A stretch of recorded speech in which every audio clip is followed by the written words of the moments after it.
18 दिन तक चला महाभारत का युद्ध। जाने किस दिन क्या हुआ। महाभारत का युद्ध बहुत ही विनाशकारी युद्ध था। ये कौरवों और पांडवों के बीच लड़ा गया था, जो 18 दिनों तक चला था। इन 18 दिनों में हर दिन कुछ न कुछ विशेष घटित हुआ था। महाभारत का युद्ध धर्म और अधर्म को लेकर लड़ा गया था।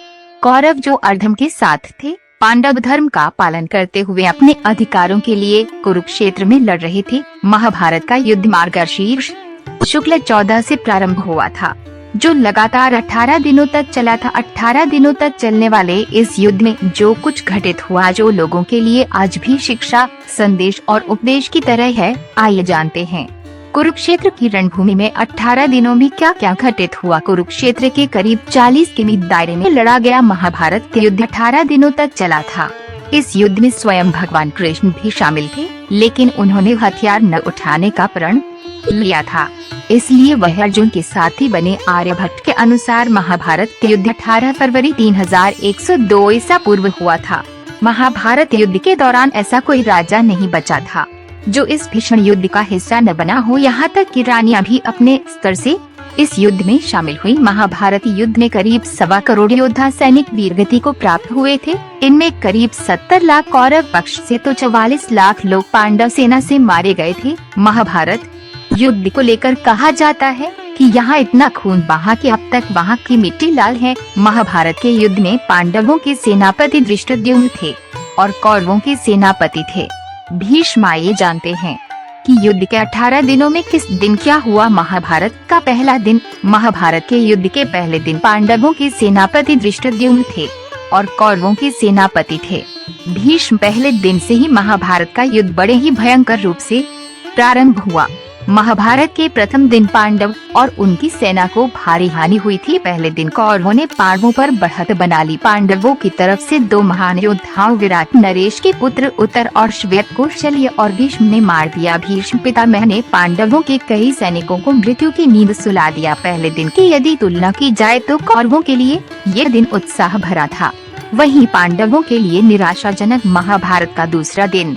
महाभारत का दूसरे दिन पांडवों ने अपनी युद्ध रणनीति में बदलाव किया। दूसरे दिन द्रोणाचार्य ने धृष्टद्युम्न को कई बार पराजित किया। इतना ही नहीं, भीष्म ने अर्जुन और श्री कृष्ण को भी कई बार चोट पहुंचाई। युद्ध के दूसरे दिन भीम ने हजारों कलिंग और निषाद मार गिराए। महाभारत का तीसरा दिन। महाभारत के तीसरे दिन रणभूमि में भयंकर रक्तपात हुआ। तीसरे दिन भीम ने घटोत्कच के साथ मिलकर दुर्योधन की सेना पसीने छुड़ा दिया और रणभूमि से खदेड़ दिया। इसके बाद भीष्म ने मोर्चा संभाला और भीषण संहार मचा दिया। तब श्री कृष्ण अर्जुन को भीष्म पितामह का वध करने के लिए कहते हैं, लेकिन अर्जुन ऐसा नहीं करते हैं। भीष्म को भारी पड़ता देख भगवान श्री कृष्ण को क्रोध आ जाता है। तब अर्जुन उन्हें शांत कराते हैं और पूरे उत्साह से युद्ध लड़ने लगते हैं और कौरवों की सैकड़ों सैनिकों को मौत की नींद सुला देते हैं। महाभारत का चौथा दिन। चौथे दिन पांडवों की तरफ से अर्जुन कौरवों पर कहर बनकर टूटते हैं। उधर भीम भी कौरवों की सेना में भारी तबाही मचा देते हैं। इससे दुर्योधन परेशान हो जाता है और वे अपनी गज सेना भीम को मारने के लिए भेजता है, लेकिन घटोत्कच के साथ मिलकर भीम पूरी सेना का सर्वनाश कर देते हैं। दूसरी मोर्चे पर भीष्म का अर्जुन से भयंकर युद्ध होता है। महाभारत का पांचवा दिन। पांचवें दिन कौरवों की ओर से भीष्म पांडवों की सेना के नाक में दम कर देते हैं।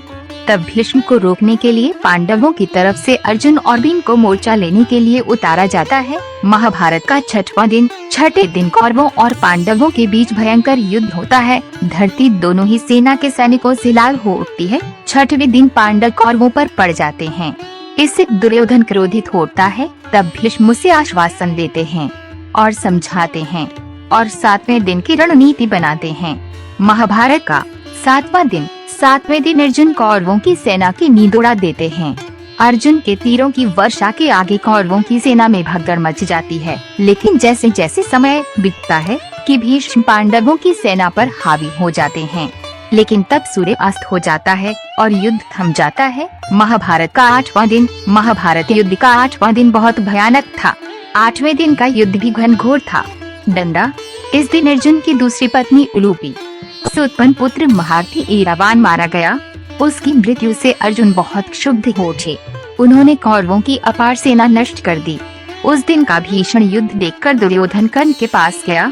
कर्ण ने उसे सांत्वना दी कि भीष्म का अंत होने पर वे अपने दिव्यास्त्रों से पांडवों का अंत कर देगा। दुर्योधन भीष्म पितामह के भी पास गया और बोला, पितामह, लगता है आप जी लगाकर नहीं लड़ रहे। यदि आप भीतर ही भीतर पांडवों का समर्थन कर रहे हो तो आज्ञा दीजिए, मैं कर्ण को सेनापति बना दूं। भीष्म पितामह ने दुर्योधन से कहा, योद्धा अंत तक युद्ध करता है। कर्ण की वीरता तुम विराटनगर में देख चुके हो। कल के युद्ध में मैं कुछ कसर न छोड़ूंगा। महाभारत का 9वें दिन के युद्ध में भीष्म के बाणों से अर्जुन भी घायल हो गए। श्री कृष्ण के अंग भी जर्जर हो गए। श्री कृष्ण अपनी प्रतिज्ञा भूलकर रथ का एक चक्र उठाकर भीष्म को मारने के लिए दौड़े।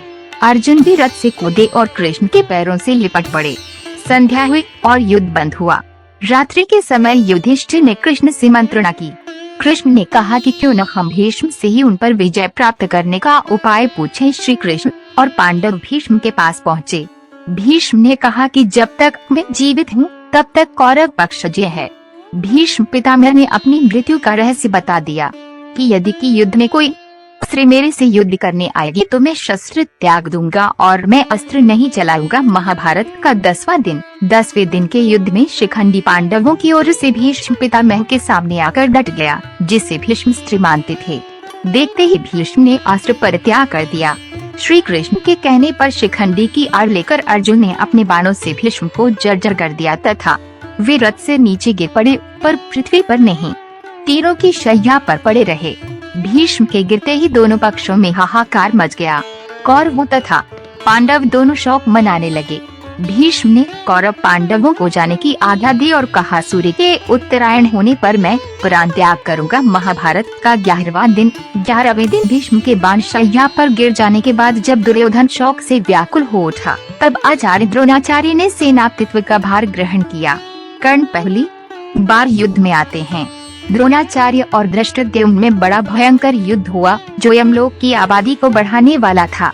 डंडा और कर्ण युद्ध में पांडवों को रोकने के लिए आ जाता है। दुर्योधन और शकुनि द्रोण से कहते हैं कि युधिष्ठिर को बंदी बना लेंगे तो युद्ध खत्म हो जाएगा। कर्ण पांडवों की सेना को बहुत क्षति पहुंचाता है। महाभारत का 12वें दिन कौरवों की योजना को अर्जुन विफल कर देते हैं। युधिष्ठिर को बंदी बनाने के लिए शकुनि और दुर्योधन रणनीति बनाते हैं, लेकिन अर्जुन समय पर पहुंचकर युधिष्ठिर को बंदी बनने से बचा लेते हैं। महाभारत का 13वें दिन के युद्ध में कौरव सेना के प्रधान सेनापति गुरुवार द्रोणाचार्य द्वारा युधिष्ठिर को बंदी बनाने के लिए चक्रव्यूह की रचना की गई। पांडव पक्ष में केवल श्री कृष्ण और अर्जुन ही चक्रव्यूह भेदन जानते थे, लेकिन उस दिन उन्हें त्रिगत नरेश बंधुयुद्ध करते करते चक्रव्यूह स्थल से बहुत दूर ले गए। द्रोणाचार्य ने युधिष्ठिर को बंदी बनाने के लिए चक्रव्यूह बनाया और युधिष्ठिर पर आक्रमण किया। अभिमन्यु ने जैसे ही चक्रव्यूह में प्रवेश किया, सिंधु नरेश जयद्रथ ने प्रवेश मार्ग रोक लिया और अन्य पांडवों को भीतर प्रवेश नहीं करने दिया। अब शत्रु चक्र में अभिमन्यु अकेला पड़ गया।